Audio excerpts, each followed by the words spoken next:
Hello students, this video is all about knowing how does a flowchart work and how are the symbols working and what are the basic principles of flowchart and what are the different way of handling a flowchart or using a flowchart. We have all done algorithm, but in this particular video we are going to see that how a flowchart is actually working. Now see, the first part that we are going to discuss is on flowchart. What is exactly a flowchart is? See, a flowchart is a diagrammatic representation of steps to be taken to solve a problem.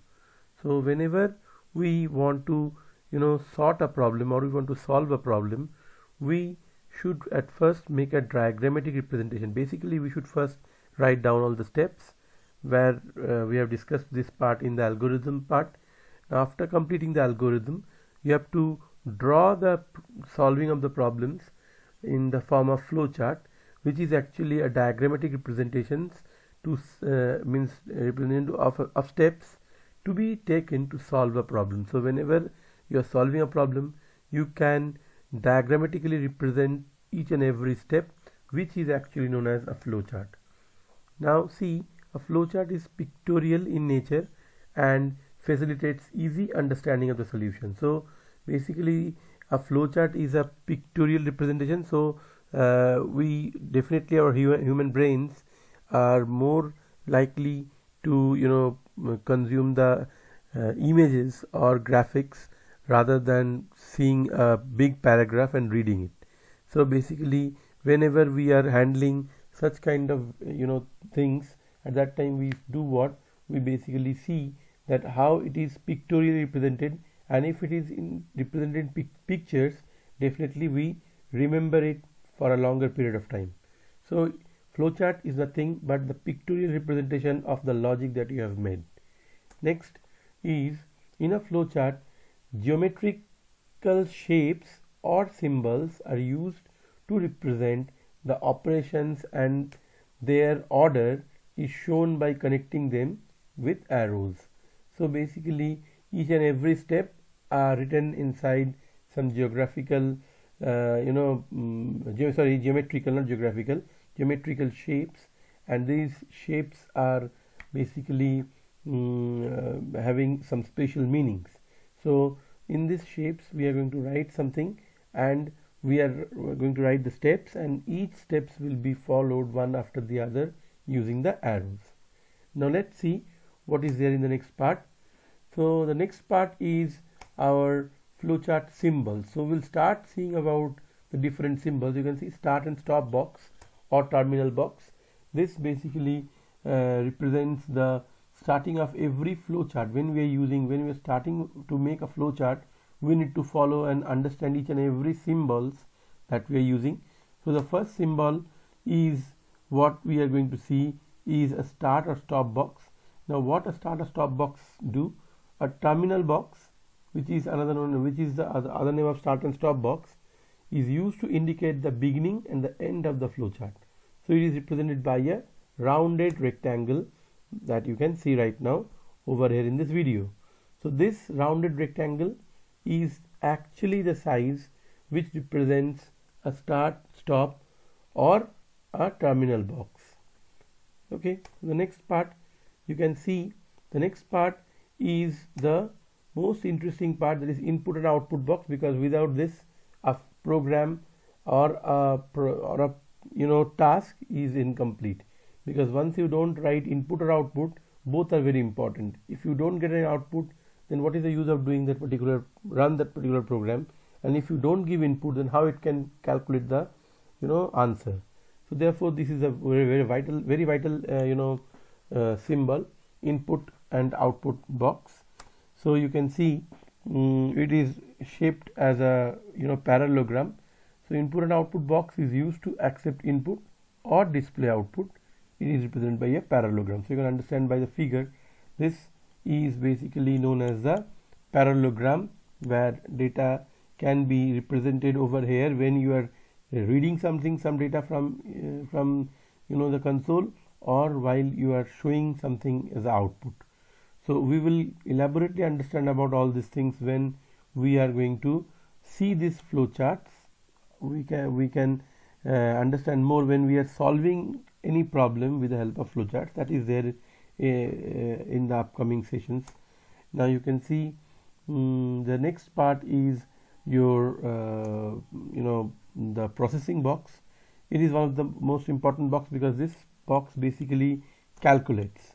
So a process box is used to show actions or processes such as addition and subtraction.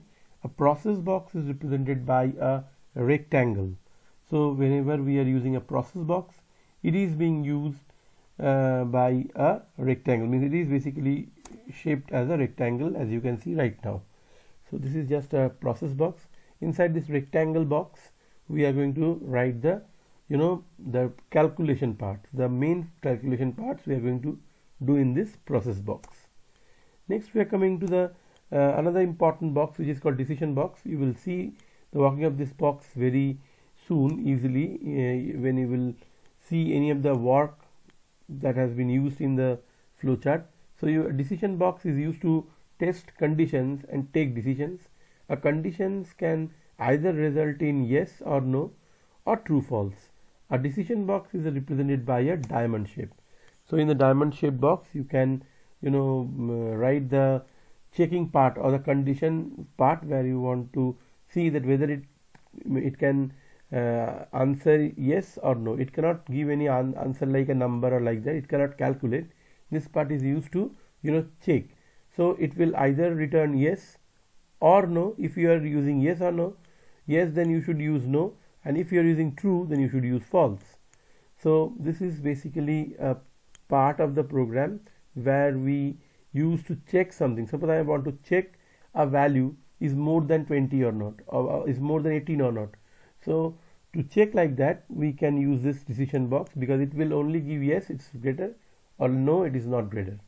So this particular, in this kind of criteria, when we are solving some problems like checking something, we use this particular decision box. Okay, now the next part we will discuss about the means one of the most important part is also flow lines.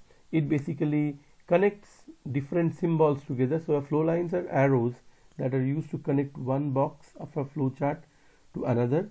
The directions of flow chart shows the directions of flow of information.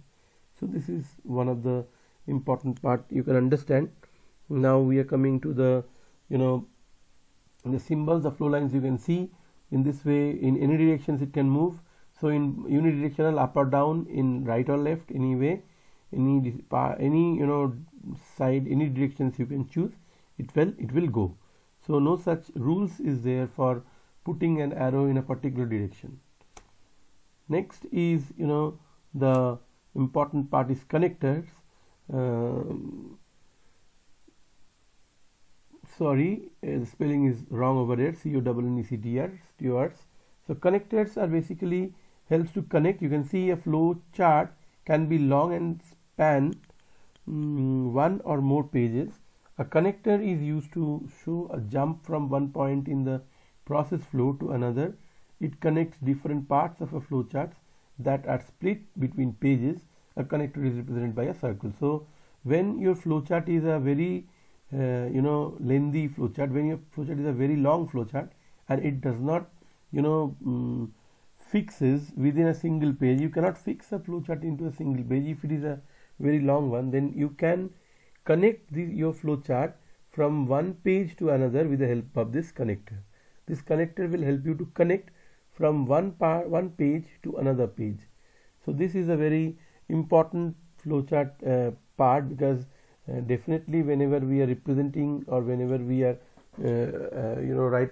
drawing the flowchart of any problem, it may happen that your flowchart becomes longer and it does not stay in a single page.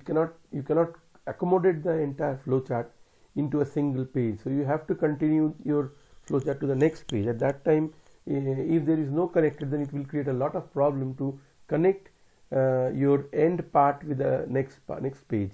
So that is why this particular symbol is one of the greatest and important symbols that we found. Okay, so today up to this much. In the next in the next class I will be I want to see you people that you should know all these symbols about. I will directly ask you question about all these symbols and you should say me the answers that this is the symbol of this. If I ask you that what is what is the name of the symbol which is shaped as a parallelogram, you will say that sir, it is input output box. So in that way you should memorize all these symbols properly and all about the flowcharts nicely. So I hope this video will help you to understand about flowcharts. Thank you very much and have a nice day.